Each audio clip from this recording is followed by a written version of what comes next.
રાજ્યમાં ભર શિયાળે માવઠાનું સંકટ તોડાઈ રહ્યું છે। હવામાન નિષ્ણાંત અંબાલાલ પટેલે આગાહી કરી છે 27-28 તારીખે વેસ્ટર્ન ડિસ્ટર્બન્સની અસર વર્તાશે। અરબ સાગર બંગાળના ઉપસાગરમાં ભેજ સર્જાશે।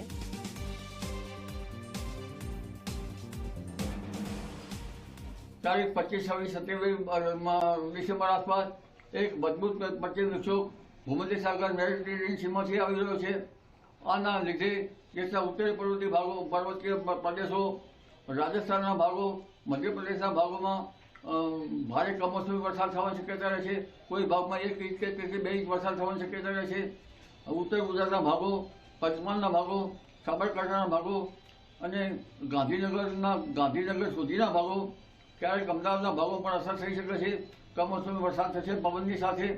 દક્ષિણ ગુજરાતનું હવામાન પણ પલટાશે, પશ્ચિમ સૌરાષ્ટ્રનું હવામાન પણ પલટાશે અને જૂનાગઢના ભાગોમાં પણ વાદળવાયુ આવશે। એટલે આ પશ્ચિમી વિક્ષોભની અસર જબરી છે।